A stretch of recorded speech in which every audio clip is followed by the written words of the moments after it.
तो आज हम यहाँ पे 24 जो आज की तारीख का जो फर्स्ट शिफ्ट का पेपर हुआ है एसएससी जीडी का, उसका सॉल्यूशन करवा रहे हैं। जीके का बच्चों द्वारा जो क्वेश्चन प्राप्त हुए हैं उन्हीं के आधार पर जीके का सॉल्यूशन करवा रहे हैं। यही एग्जाम में आगे इन्हीं टॉपिक से क्वेश्चन रिपीट होंगे, तो आपको अच्छे से इन सभी क्वेश्चनों का एनालिसिस देखना है और पेपर में जाने से पहले एक बार इस एनालिसिस को अच्छे से देखना है। यहीं से आने वाले पेपर में क्वेश्चन बनेंगे।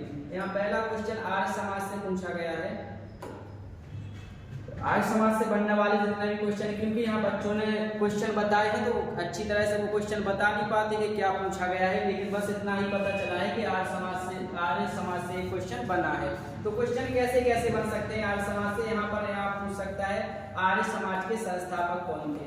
तो यहाँ पे आपको बता दें जो आर्य समाज के संस्थापक थे ये थे स्वामी दयानंद सरस्वती।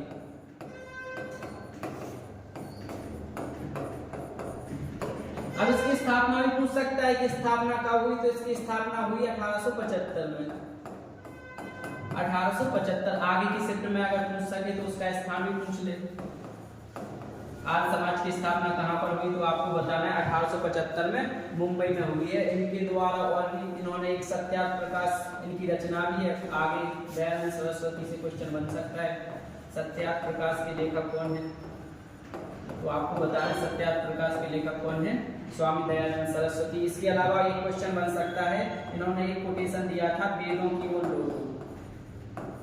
अगर एग्जाम में क्वेश्चन बने वेदों की ओर लौटो का नारा किसने दिया, तो आपको बताना है दयानंद सरस्वती के द्वारा। तो एग्जाम में आज के एग्जाम में जो आर्य समाज से क्वेश्चन पूछा गया है वो इस तरह से पूछ सकते हैं, या तो उनका संस्थापक पूछा गया होगा तो आपको बताना था स्वामी दयानंद सरस्वती। स्थापना 1875 में मुंबई में। सत्यार्थ प्रकाश के लेखक भी कौन है, दयानंद सरस्वती। और यहाँ पर वेदों की ओर लौटो। इसके अलावा अगर और क्वेश्चन पूछे जाएं आपसे तो इसके आधार पर कौन कौन से क्वेश्चन बन सकते हैं, एग्जामिनर आपसे और भी क्वेश्चन पूछ सकता है। जैसे कि यहाँ पर बन सकता है ब्रह्म समाज के संस्थापक, तो आपको बता दें ब्रह्म समाज के संस्थापक हैं राजा राममोहन राय। इन्होंने 1828 में इसकी स्थापना की। इसके अलावा अगर क्वेश्चन बने तो आपसे यहाँ पर सत्यशोधक समाज से भी क्वेश्चन बन सकता है, सत्यशोधक समाज के संस्थापक। तो आपको बता दें सत्यशोधक समाज के संस्थापक हैं ज्योतिबा फुले, और इन्होंने स्थापना की कब, 1873 में। तो ये भी आगे क्वेश्चन बन सकते हैं। इसके बाद आगे एक क्वेश्चन पूछा गया आपसे हरित क्रांति के बारे में।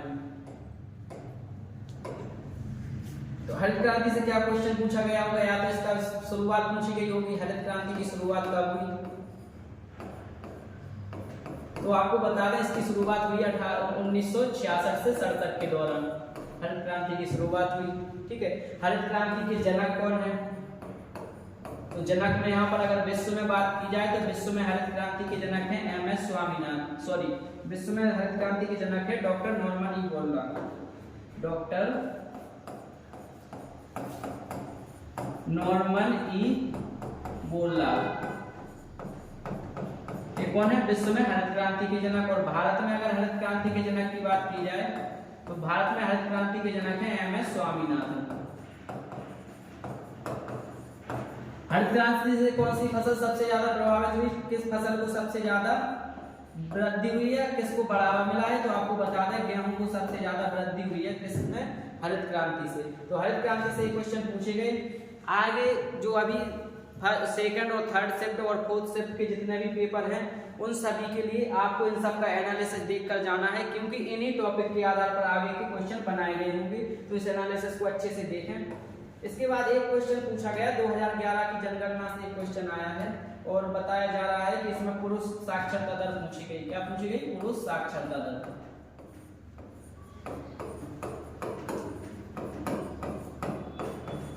तो हम आपको बता दें 2011 की कुल साक्षरता दर,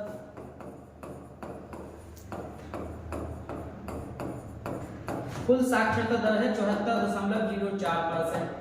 ठीक है, यहाँ पर पुरुष साक्षरता दर पूछी गई तो ये है 82.14%। और यहाँ पर महिला साक्षरता दर तो यह है आपकी 65.46%। ठीक है, तो अभी इस शिफ्ट में फर्स्ट शिफ्ट में आपसे ये क्वेश्चन पूछा गया 2011 की जनगणना में कुल साक्षरता दर कितनी है, तो यह 82.14।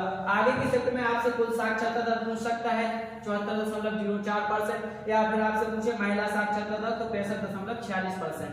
तो ये साक्षरता दर से क्वेश्चन पूछे जा सकते हैं। सबसे ज्यादा किस राज्य की साक्षरता दर है, तो आपको बता दें सबसे ज्यादा है केरल राज्य की साक्षरता दर।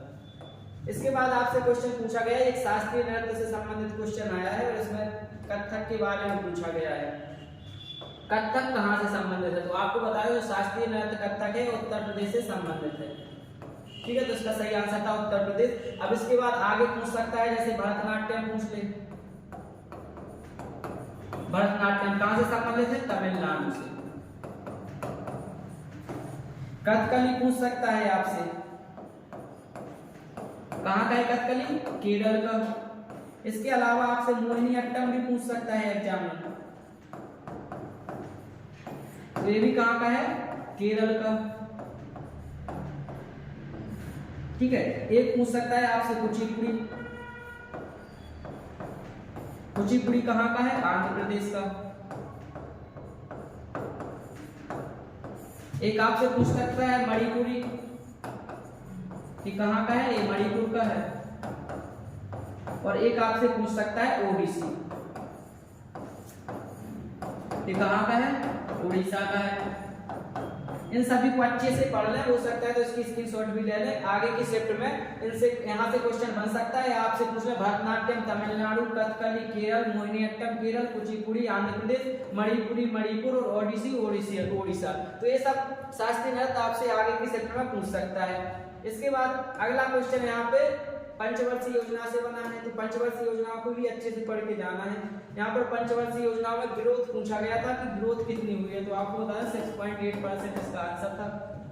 ठीक है, अब यहाँ पर पंचवर्षीय योजना से बात करें तो आगे की शिफ्ट में क्या क्वेश्चन बन सकता है, यहाँ पर पूछ सकता है पंचवर्षीय योजना की शुरुआत कब हुई।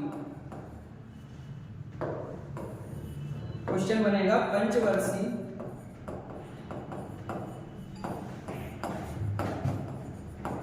योजना की शुरुआत। तो आपको बता दें पंचवर्षीय योजना की शुरुआत 1951 से शुरू हुई थी।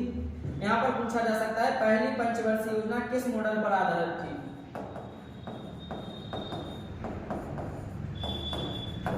यहाँ पर आपसे मॉडल पूछ सकता है किस मॉडल पर आधारित थी, तो आपको बता दें जो पहली पंचवर्षीय योजना थी वो हेरड-डोमर मॉडल पर आधारित थी। कौन सी, Harrod Domar model. Very most important question है ये, आपको आगे बिल्कुल 1 और 2 जो हम बता रहे हैं इस पर वेरी मोस्ट क्वेश्चन है जी। आगे की शिफ्ट में किसी ना किसी शिफ्ट में आपको देखने मिलेंगे दूसरी पंचवर्षीय योजना किस मॉडल पर आधारित थी।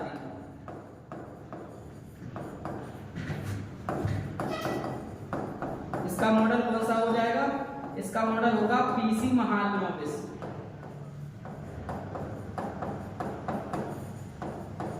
तो आपसे 2 क्वेश्चन कभी भी किसी भी शिफ्ट में पूछ सकता है। पहली पंचवर्षीय योजना किस मॉडल पर आधारित थी, हेरड-डोमर पर, और दूसरी पंचवर्षीय योजना पीसी महालनोबिस पर आधारित थी। इसके बाद एक क्वेश्चन यहाँ पर मौलिक कर्तव्य से बना है। मौलिक कर्तव्य में क्या पूछा गया है, देखिए मौलिक कर्तव्य से क्या क्या क्वेश्चन बन सकता है। सबसे पहले तो बन सकता है मौलिक कर्तव्य किस देश से लिए गए, तो आपको बता दें मौलिक कर्तव्य रूस से लिए गए हैं। किस आर्टिकल में है, किस अनुच्छेद में है, एक क्वेश्चन बन सकता है मौलिक कर्तव्य किस अनुच्छेद में है, तो आपको बता दें मौलिक कर्तव्य 51 में रखे गए हैं। इसके बाद आपसे पूछ सकता है किस समिति की सिफारिश पर जोड़ा गया है, तो आपको बता दें सरदार स्वर्ण सिंह समिति की सिफारिश पर जोड़ा गया है।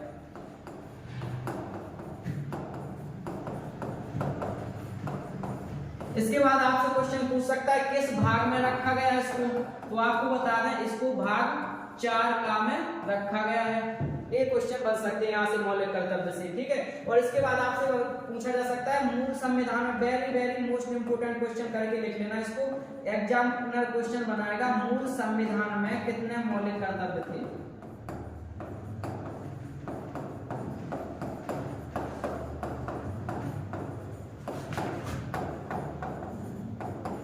एग्जामिनर के ऑप्शन भी होंगे यहाँ पर, होंगे 7, 6, 8, 10।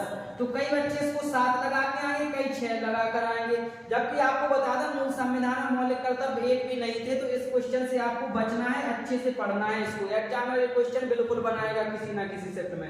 आपको बता दें मूल संविधान में मौलिक कर्तव्य थे ही नहीं, इनको जोड़ा गया। कब जोड़ा गया तो ये भी देख लेना आप, इनको जोड़ा गया 42वां संविधान संशोधन, 42वां संविधान संशोधन 1976 के द्वारा इनको जोड़ा गया। कब जोड़ा गया? 42वां संविधान संशोधन 1976 के द्वारा जोड़ा गया। यानी मूल संविधान में कोई भी मौलिक कर्तव्य नहीं थे। यहाँ पर जोड़े गए कितने? 10 मौलिक कर्तव्य जोड़े गए थे 1976 में। वर्तमान में कितने मौलिक कर्तव्य है तो आपको बता दें वर्तमान में 11 मौलिक कर्तव्य है। ठीक है, तो आपसे पूछ ले अगर 1976 में कितने जोड़े गए तो आपको बता दें 1976 में 10 मौलिक कर्तव्य ही जोड़े गए। यहाँ 11वां मौलिक कर्तव्य कब जोड़ा गया? 11वां मौलिक कर्तव्य जोड़ा गया 86वां संविधान संशोधन 2002। और ये क्या है? शिक्षा का अधिकार।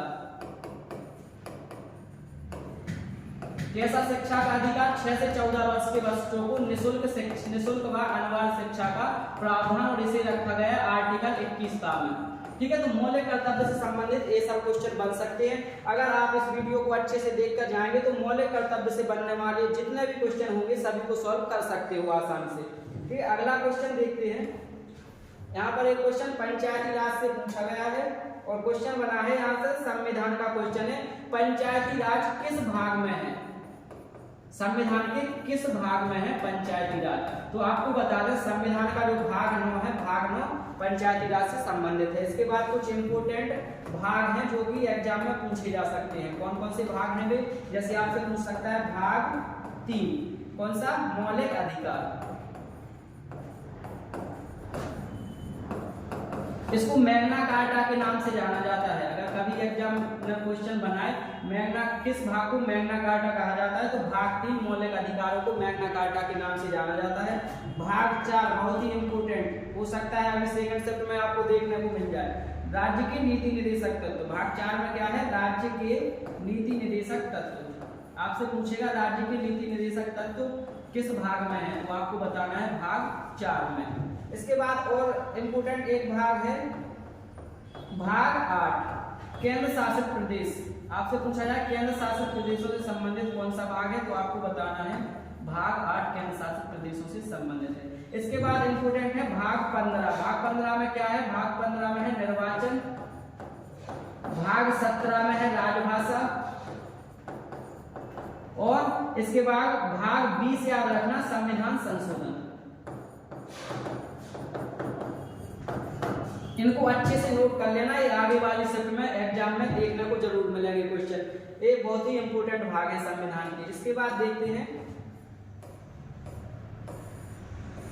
अगला प्रश्न साहित्य अकादमी पुरस्कार से पूछा गया। इसकी शुरुआत पूछी गई, साहित्य अकादमी पुरस्कार की शुरुआत कब हुई तो आपको बता दें इसकी शुरुआत हुई थी 1955 में। ठीक है, पुरस्कारों से संबंधित क्वेश्चन पूछे जा रहे हैं। आपसे पूछ सकता है भारत रत्न पुरस्कार की शुरुआत, तो आपको बता दें भारत रत्न की शुरुआत हुई 1954 में। इसके बाद आपसे पूछ सकता है एक अर्जुन पुरस्कार, तो आपको बताना 1961। एक क्वेश्चन पूछ सकता है द्रोणाचार्य पुरस्कार 1985। वेरी मोस्ट इंपोर्टेंट पुरस्कार। तो आपको पहले तो यहाँ साहित्य अकादमी पुरस्कार 1955, भारत रत्न 1954 में, इसके बाद अर्जुन पुरस्कार 1961, द्रोणाचार्य पुरस्कार 1985। बहुत ही इंपोर्टेंट पुरस्कार है, इनको एग्जाम से पहले एक बार पढ़ के जरूर जाना है। इसके बाद एक क्वेश्चन ध्वनि से पूछा गया, ध्वनि की इकाई, एसआई इकाई पूछी गई है।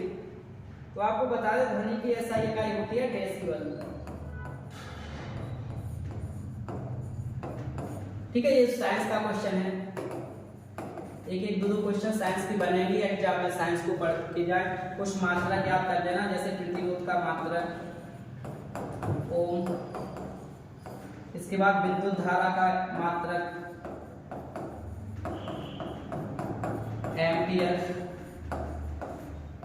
ठीक है, आवेश का मात्रक कूलम। ठीक है, तो ये ऐसे मात्रक आपके एग्जाम में पूछे जाएंगे। इन मात्रकों को अच्छे से पढ़ के जाएं, ये एग्जाम की दृष्टि से काफी महत्वपूर्ण है। इसके बाद यहाँ पर क्वेश्चन एक पूछा गया है, लोकसभा में एंग्लो इंडियन किस अनुच्छेद में है? तो आपको बता दें जो एंग्लो इंडियन है लोकसभा में को समाप्त कर दिया गया है, लेकिन यहाँ क्वेश्चन बना है क्योंकि ये नया मुद्दा था, ये एंग्लो इंडियन वाला, इसको समाप्त कर दिया गया, लेकिन इससे संबंधित आर्टिकल पूछा गया। तो आपको बता दें आर्टिकल 333 में एंग्लो इंडियंस के बारे में दिया गया है। इसके बाद अगला प्रश्न यहाँ पे राजभाषा से पूछा गया है क्वेश्चन। अभी हमने एनालिसिस करवाया, इससे पहले वाले जो क्वेश्चन में उसमें हमने आपको बताया भाग 17 से संबंधित है। यहाँ पर आर्टिकल पूछा गया, किस आर्टिकल में राजभाषा है, तो आपको बता दें अनुच्छेद 343 में क्या है, राजभाषा है। किस भाग में है, क्या है, भाग 17 में। तो आपको याद रखना है, यहाँ पर आर्टिकल से क्वेश्चन बन गया है, आगे आने वाला क्वेश्चन होगा भाग 17, राजभाषा किस भाग में है, तो आपको बताना है भाग 17 में। इसके बाद हम कुछ इंपोर्टेंट आपको आर्टिकल बता रहे हैं, उनको पढ़ के जरूर जाना। आर्टिकल यहाँ से पढ़ना, सबसे पहले 79 संसद, 80 राज्यसभा, और इसके बाद 81 पढ़ना लोकसभा। ठीक है, ये 3 आर्टिकल कभी भी पूछ सकता है, और सबसे जो मोस्ट है वो है 108 संयुक्त बैठक। अगर आपसे पूछा जाए एग्जाम में आर्टिकल 108 संबंधित है संयुक्त बैठक से, कौन बुलाता है संयुक्त बैठक, एक क्वेश्चन यहाँ बनेगा, तो आपको बताना है संयुक्त बैठक बुलाता है राष्ट्रपति। कौन बुलाएगा, राष्ट्रपति बुलाता है।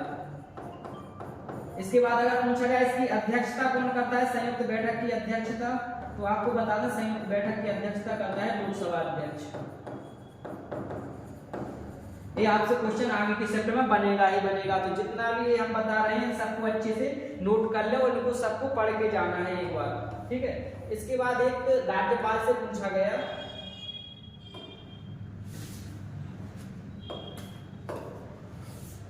राज्यपाल का क्वेश्चन था, और एक खेल से संबंधित क्वेश्चन है, लिएंडर पेस किस खेल से संबंधित है। यहाँ पर दिया गया लिएंडर पेस किस खेल से संबंधित है, तो इसका सही आंसर था टेनिस।